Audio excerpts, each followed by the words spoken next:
Փաշինյանը մերժեց այս առաջարկը, ինչու գնաց այս գործողություններին, արդյոք սա ոչ բաժ լինելու, ոչ պրոֆեսիոնալ լինելու, անգրագետ լինելու հետևանք է, թե կային ուղղակի հոգանավորներ, ինչպես նաև տարբեր շրջանակներ են պնդում, որ նա հենց այս նպատակով է եկել, նրան այդ նպատակով են բերել Հայաստանի Հանրապետություն, որպեսզի, այսպես ասած, Արցախի հարցը իր պատկերացմամբ լուծի։ Եվ առհասարակ հիմա դուք ինչպես եք պատկերացնում գործընթացները իշխանափոխության պարագայում, եթե չլինի Փաշինյանն իր թիմը, ինչ է հնարավոր այսպես փրկել, ինչ է հնարավոր վերադարձնել, արդյոք հնարավոր համարում եք Արցախի հայ բնակչության վերադարձը այդ բնորան շնորհակալություն։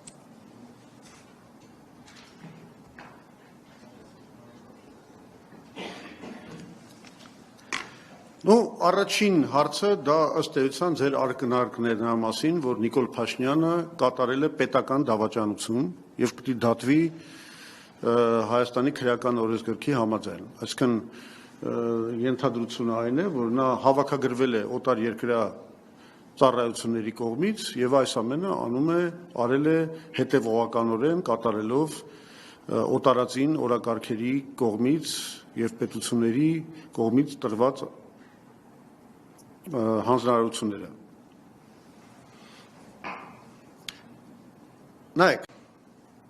սա արդեն քրեական օրենսգրքի շրջանակներում բան է, մեղադրանք է։ Նման բան ասելու համար մենք կարող ենք կասկածել եւ կարող ենք ենթադրել եւ կարող ենք անգամ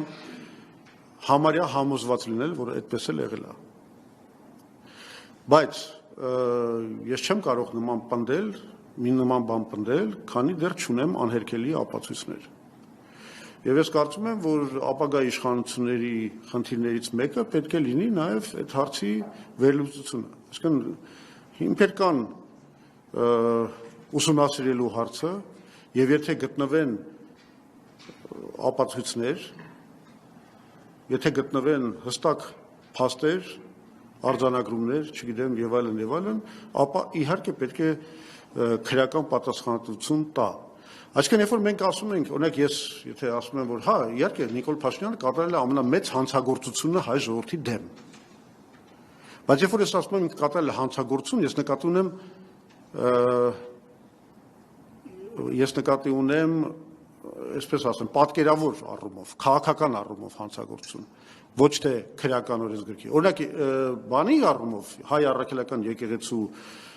հետապնդման հարցում ինքը կատարել է հանցագործություններ, որոնք բնորոշվում են եւ ապացուցված է դա քրեական օրենսգրքի հոդվածներով, մասնավորապես 441 հոդվածը, որը վերաբերում է լիազորությունների չարաշահմանը։ Վարչապետը իր լիազորությունները չարաշահել է, ապացույցները ավելի քան բավարար են եւ այդտեղ մենք իրավական որևէ տարակուսանք չունենք։ Դա հանցագործություն է իրավական առումով։ Բայց արդյոք այս հարցում, այս առաջարկությունները մերժել է, Հայաստանը այսպես աղետալի ճանապարհով տանել է եւ շարունակել է տանելու, արդյոք սրանք նաեւ իրավական առումով կարող են որակվել քրեական օրենսգրքով պետական դավաճանություն։ Այս բանը պնդելու համար ես կներեք, ես որ չունեմ բավարար ապացույցներ, չնայած շատ լեգիտիմ եմ համարում նման հարցադրումը, որտեվ բաները համենայնպես կասկածներ հարուցող փաստերը շատ են։ Ես կարողացա պատասխանել այս ձեր առաջի հարցին։ Հիմա երկրորդ հարցը, ինչ է հնարավոր անել մասնավորապես Արցախի խնդրի շուրջ։ Ուրեմն նայեք, որ դուք ասում եք ինչ է հնարավոր անել այս վիճակում, նախ արձանագրենք, որ վիճակը շատ վատ է, այսինքն արդեն Փաշինյանը հասցրել է շատ վատ վիճակի։ Եվ շարունակում է իրավիճակը վատանալ, որտեղ Ադրբեջանը եւ Թուրքիան նորանոր պահանջներով են հանդես գալիս եւ վերջը դրա չի երևում։ Հիմա ես երկու բան կառաջարկեի։ Առաջինը, մեզ անհրաժեշտ է այն խաղաղության հռչակագիրը, հա, ոնց որ ասում են, այդ օգոստոսի 8-ի եւ այլն,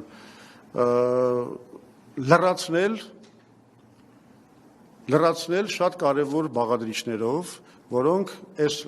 խաղաղությունը կդարձնեն իսկապես խաղաղություն եւ կդարձնեն տևական եւ կայուն խաղաղություն։ Մասնավորապես մենք արդեն հայտարարել ենք դրա մասին, որ մենք առաջարկում ենք BRICS երկրների աջակցությամբ եւ մասնակցությամբ, ինչը նշանակում է Չինաստան, Հնդկաստան, Ռուսաստան, Իրան եւ նաեւ հիմա շատ կարեւոր է նաեւ Արաբական Միացյալ Էմիրատների մասնակցությունը, կառուցել Հայաստանը Իրանի հետ կապող երկաթուղի, որը Հայաստանը այս կառուցվելիք, հա, ասենք ասենք, խաղաղության պայմաններում մեզ կհանի միակողմանի կախվածությունից Ադրբեջանից եւ Թուրքիայից։ Սա շատ կարևոր բան է, եթե մենք ուզում ենք պահպանվել, շարունակել պահպանվել որպես ինքնիշխան պետություն։ Իսկ դա նշանակում է նաև քաղաքականության վերանայում, դա նշանակում է, որ մենք պետք է հրաժարվենք ինչ-որ մեկի սատելիտը դառնալու այս քաղաքականությունից, մենք պետք է դառնանք իսկապես անկախական երկիր, անկախ երկիր, ինքնիշխան երկիր, որը բոլոր ուղղություններով զարգացնում է իր հարաբերությունները եւ համագործակցությունը, ներառյալ այո Ադրբեջանին, Թուրքիային, Եվրոպական միությանը, Միացյալ Նահանգներին, ինչու՞ չէ Իսրայելին։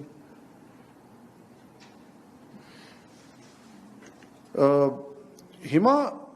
Ղարաբաղի, հենց կոնկրետ Արցախի հարցով, ինչ է հնարավոր անել։ Ուրեմն եկեք միասին sense ազգովի sense բարձր մտածենք, էլի։ Հնարավոր է, որ այսօր որևէ արցախահայ վերադառնա Ալիևյան Ադրբեջան, բռնատիրական այս երկրի տակ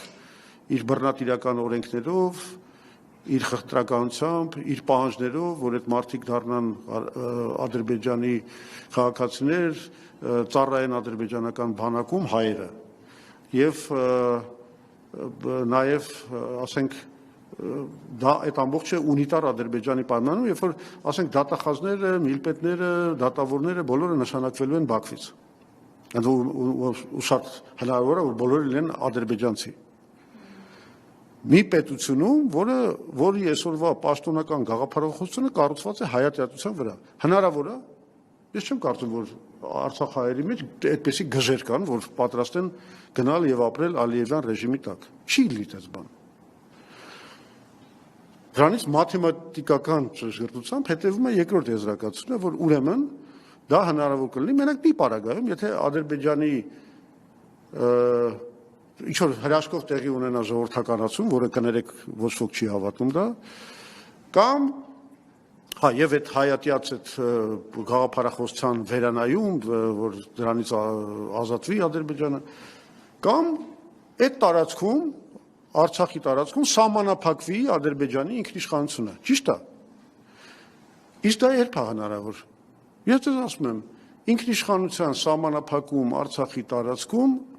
հնարավոր չի դիվանագիտական ճնշմամբ, հնարավոր չի։ Ուրեմն մենք խոսում ենք պատերազմի մասին։ Իսկ պետք է խոսել պատերազմի մասին։ Ես շատ կասկածում եմ։ Ես կարծում եմ, որ ստեղծված վիճակում ամենաճիշտ բանը հետևյալն է, որ մենք պետք է ճանաչելով եւ պաշտպանելով Արցախահայերի պատմական իրավունքը վերադառնալու իրենց պատմական հայրենիքը, այնուամենայնիվ հասկանանք, որ այսօր պետք է կենտրոնանանք շատ ավելի կարևոր խնդիրների, որոնք ի դեպ կաջակցեն նաեւ այդ խնդրի իրականացմանը ապագայում։ Դա ո՞րն է։ Մենք կներեք, եթե սենց շարունակենք, ոնց որ Փաշինյանի կառավարությունը անում է, Ղարաբաղցի կարող է Հայաստանում չմնա, կամ կարող է ցրվեն, կամ այսինքն այդ համայնքը կարող է լուծվի։ Մենք ինչա, բերել ենք իրանց ստեղ, որ չզբաղվենք իրանցով, որ իրանք թողեն գնան, իզգոյ դառնան այստեղ։ Մարդիկ ասենք եղել են բժիշկ, չգիտեմ, փաստաբան, դատախազ, չգիտեմ, եւ այլն իրենց բանում, այստեղ ինչի չեն կարող այդ իրենց մասնագիտությամբ աշխատել։ Ուրեմն պետք է մենք իրանց ինտեգրենք, չէ՞։ Ես չեմ ասում դրանով պոկենք Արցախից։ Ես ասում եմ դրանով պահպանենք Արցախահայությունը որպես ինչ ասեմ, կարևորագույն ուժեղ համայնք, որը գոնե հետագայում միգուցե կարողանա վերադարձը կատարել։